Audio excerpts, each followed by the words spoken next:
నిన్న నేను చూస్తున్నా ఢిల్లీలో ముఖ్యమంత్రి గారు ఇట్లా పరవశించిపోతున్నాడు మాట్లాడుకుంటా. ఏమైందిరా వీనికే నేను అనుకుంటే.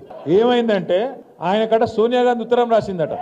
ఏమని? శ్రీమతి సోనియా గాంధీ जी मुझे अप्रिशिएट करते हुए एक खत लिखा है. సోనియా గాంధీ గారు నాకు ఉత్తరం రాసిండ్రు, చాలా బాగా చేసినామని రాసిండ్రు.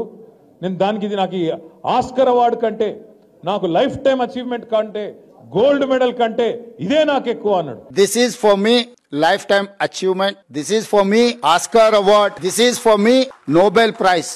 ఏం రాసిందిరా సోనియా గాంధీ ఈయనకని చెప్పి నేను పరిశాన్ అయినా. ఇంతకు ఏం రాసిందయా అని అలా ఉంటే ఆ ఉత్తరం ఈయనకేమో పాపం చదువు రాదు, చెప్పేటోడు ఎవడు లేడు పక్కకు.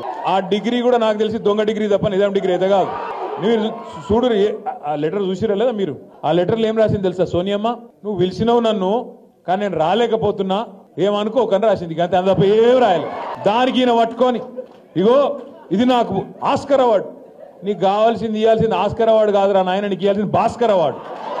అదేదో సినిమాలు చెప్తారు చూడు, భాస్కర్ అవార్డు అని. ఈయన చేసిన మోసాలకు ఇవ్వాల్సింది భాస్కర్ అవార్డే తప్ప ఆస్కర్ అవార్డు అయితే కాదు. జర ఎవడో ఒకడు జర దయచేసి ఎవరో ఒకరు మీరు పోయి చదువు చెప్పురు కొద్దిగా ఆయనకు. ఎందుకంటే ఆయనకు వాళ్ళు ఉన్నదేదో తెలియదు. ఎవరో ఏదో రాసిస్తే చదువుడు తప్ప లొడలోడ ఒరుడు తప్ప ఏం తెలియదు.